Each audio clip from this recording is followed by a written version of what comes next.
peace, love, and light to you all, family.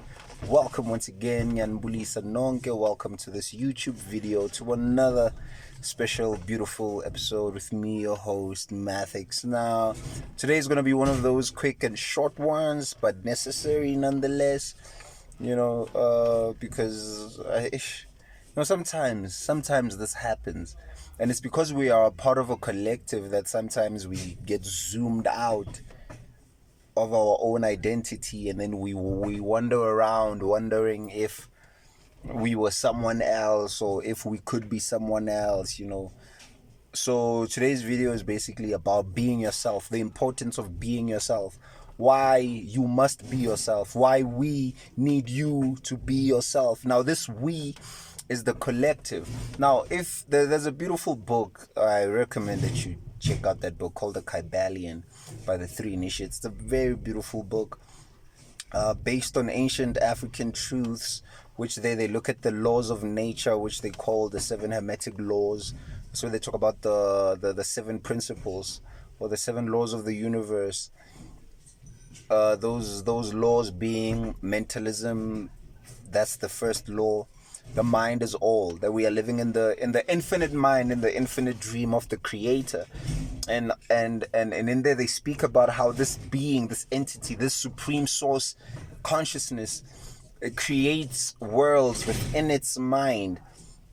And in its infinite mind we have being and we have life, and in its mind, just as you would imagine a story or you would have a dream at night, the same thing, what we call reality, is actually now a phenomena taking place in the mind of the infinite all, which is what they call the all, or the creator, the great being, the great supreme being, in whatever way you would want to call it. Obviously, throughout the ages, there were many different names given to the different aspects of that thing, but in its entirety it's known as the all, and in its essence they say that it cannot be known and it is unknowable. But meaning that you cannot know God. God is unknown, and God is also unknowable in its true essence, because how can you define something that you yourself are an effect of? You see, so we in the material universe are the effects of that which we call the causal world, or the causal being, the causal essence, essential being. So that being imagines itself to be many different things. Now, what's important to know, or what the reason why I'm saying this, is that you need to understand how important you are. If you have life and you have an existence in a mind of an infinite being that is imagining you, so can you imagine now when you start wanting to be like other people, or when you worry, or when you don't appreciate your life and you don't value your life? Because if you really think about it, what are the odds of you being alive? What are the odds of any of us being here? So now, can you imagine having an existence? Let's not even look at what your existence is about. Let's just look at the mere fact that you have an existence, that you are a thing, that you are conscious, that you are aware. And what makes you even more special is that you are a step above the other things within creation, because not only do you think, you know that you think. You see, so it's very important to understand what it is to be you, or it's very important to thrive to be more of you, because there are certain gifts. What you think you are here is not the complete version of you. There's higher aspects of you that are in different dimensions that you can access, that you must access, parts that are locked away. But because right now you're so focused on the material world, you're so focused on let's say the immediate things that your two eyes see, you tend to forget your eternal nature. So you've been all the things that you imagine, or the things that you think you want to be. You've been rich, you've been poor, you've been all these things. You've experienced them, because remember, you are eternal. You've been around. Hey, you've been around, and in each lifetime you gather specific experiences that will now propel you higher and higher and higher.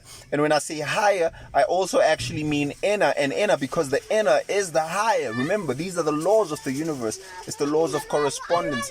The more inner you go, the higher you go. The more external you go, the lower you go in consciousness. So we are existing in the lowest of dimensions because we externalized our consciousness. We externalized our material, or we externalized our point of attention. So we took the attention of the inner world, and then we flipped it around. We inverted it, and then we externalized it, and then we descended in consciousness, and then we also descended in the type of avatars or the type of bodies that we now occupy. So we are occupying the material world due to the phenomena of switching our perception to the external, whereas now the higher spiritual realms are nothing but beings that have switched back their point of focus to the inner. Remember, that's why you say you pay attention. So energy flows where attention goes. Where your attention is, that's where the energy goes. So now most of us, our energy goes to the outside. So we're not even concerned about our bodies. This is how external we have gone in consciousness. We're more concerned about how our houses and our cars more than we are our body. So we are not only living in matter, we are living in ultra matter. So we're not only focused on our bodies, we are more focused on things that our own bodies have created, like cars, computers, cell phones. Remember that technology is nothing but a product of our minds. It's nothing but a product of what happens in here. So we are the creators of all these things, but then now we've turned around and then idolized these things, and then put them and put a greater importance on the things that we have created more than our bodies. You see, just as now we've put a greater importance to just being physical than the spiritual. So now the thing that needs to happen is that we need to switch the point of perception. And so now the reason why you need to be yourself is because you can only switch the point of perception from the perspective or from the point of being yourself. You cannot approach deity, or you cannot approach God as something else, because the genetic coding won't be the same. You can't approach God from a vicarious point of view. So you can't do it through Jesus. You can't approach God through Buddha. You can't approach God through your Sangoma, through any Sanusi. You can't approach God through any prophet. You can't approach God through any external means outside of you. Anything outside of you can help and aid as a form of a trigger and a reminder, but you can never really go to deity using anything else but your own genetic coding. Because remember, your life is custom made by you and for you according to the different places that your sparks have been into. So the higher environment has set in place who you are right now. Your experiences in different lifetimes, past lifetimes, are the reason you have the family that you have. Your reasons or your experiences in past lifetimes are the reason that you think the way you do, that you move the way you do, that you were born into the type of environment that you're born in. It's nothing but energy. Remember, energy cannot be created or destroyed. So the energy of the past lifetimes transforms and now creates an environment which will further grow you. So your current experiences right now are what are determining that which you will get to experience in your next incarnation.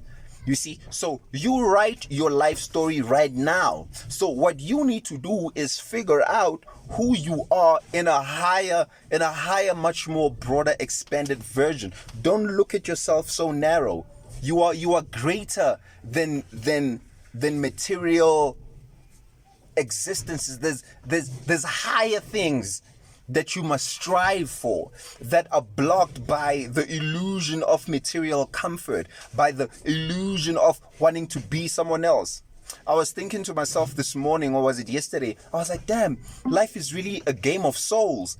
Life is a game of souls that we play, and in the higher realms the perception is different. We know that life is a game in the higher dimensions when we choose to come into it, but the moment we come into it we forget. Hence we walk around wanting to be like other people, not knowing that you chose your life specifically for you. You custom made that life by your prior experiences. This life is custom made by you. for you. That's why you get verses such as, I knew you before you were formed in your mother's womb, or God will not give you challenges that are greater than you, or challenges that you will not handle. It's because you were participating in the creation of your life. You chose the course to some degree of the life that you are living. You chose this particular experience so that you could learn certain things. But as I'm saying, in order for you to ascend now to higher realms of ascended beings and ascended masters and angels and higher realms of, man, the highest of dimensions, man, because remember, there's levels to the universe, and where you get to be at specific moments in infinity is determined by your level of consciousness, by your degree, by your level of understanding who you are in relation to God. So the more you understand yourself to be God, or an aspect of God, a fragment of God, the more light you gain. And the more light you gain, you become lighter, and then you ascend higher and higher, which basically means you go inner and inner. But you can only do that by being yourself. You cannot do it from being anyone else. And in fact, no other being wants you to be them. We want you to be you, because if you try to be other people, then you are messing up the whole experience. Because when you die, your experiences become my experiences become your experiences. So if we're experiencing the same thing, we are wasting a point of perception. You are a point of perception that must experience things 100% for you, unique to you, so that now when we add to what we call the oversoul or the overmind or the collective consciousness, we are able to add different experiences that now broaden us, not only as individual souls but as a collective soul. So you really, really need to be you.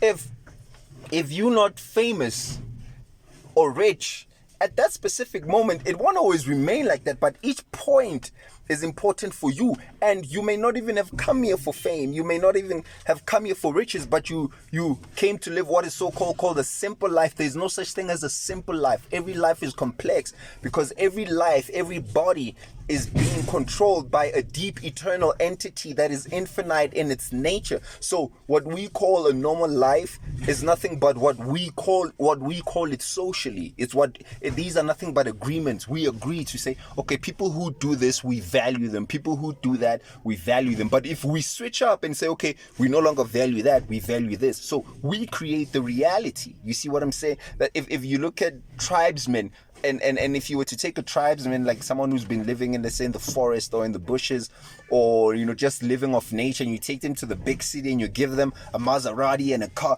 they won't find value in that. Like, it'll be something that's like, what? Why are you guys? What is this? You see, so value, we say what value is. You see, but the greatest value are things that are on a soul spiritual level. The highest value in the cosmos level, which is what you are anyway, is nothing but consciousness and your level of awareness. That is the greatest value. Here on earth, we can switch up and say, okay, no, we value you if you have money, we value you if you have, depending on where you are on the social ladder. But then that's just the earthly perception. That's just the earthly thing. You are more than that. So what you need to do right now is raise your cosmic value by raising your inner light, your inner sun. And when you do that, you begin to expand. I always also use this example where I'm saying, like, life is like a show. It's like this big event that we all go to. And those who become conscious of the God within are like those who basically get a VIP ticket. So life is basically like this ride or it's like this event that we are all invited to. Everyone gets to experience this amazing event. But then there are those who are going to be in the VIP section who get to interact with like the main actors or the main, the VIPs, so-called people, the very important people. So the VIP section, in this case, as an example, would just be those people who get to be in close proximity with the main guest, and that main guest, of course, is God or consciousness. So the closer you are or the higher or the faster you are vibrating in consciousness, it means that now you have a VIP ticket to life, because your experiences now become different. They become They become different from everyone else who's in the show, but basically doesn't know what the show is about, and the cause of the show, why they're in the show, but you now become conscious of why you're in the show. You become conscious of basically everything that show is about. So you can only do this from the point of view of being yourself. It cannot be a vicarious thing. It must be a you must experience God individually. You see, now the problem with religion is that now they've given people this vicarious thing to say, no, you can only come to God through someone else, and you can only ever really come to God through you. So that's the importance of being yourself, because by being you, then you'll get to experience bliss and mystical states of being, things that transcend that transcend limited consciousness. You can only do that from your own perspective, because your spark is infused with things that are for you. There's gifts from the universe inside of you, locked away, that you must open up by first unlearning a whole bunch of things, and then relearning who or what it is that you really are. So yeah, family, that's the importance of being yourself. If you can be yourself, then you get to experience certain things, knowledge, highest things begin to open to you. The purpose of life, you begin to understand things in a much more deeper level, and you don't necessarily have to read all these books and watch. No, all this is encoded inside of you. Remember, before there were books and tablets and all these things, this information came. The ancient people got this knowledge from inside, because what books were they reading? Where did they get that knowledge? It came from within. In those deep mystical experiences, they are what provided them with the ability to create pyramids and map the stars. All that came from within. So you don't necessarily have to be running around looking for books and all these esoteric things and whatever. It's good because it expands your knowledge and your perception. The more you expand in knowledge and perception, the more you see, the more you perceive. But you could do that by simply going within and being still. And then you begin to raise yourself in consciousness. You hold me, huh? So yeah, family. Peace. Much love and light.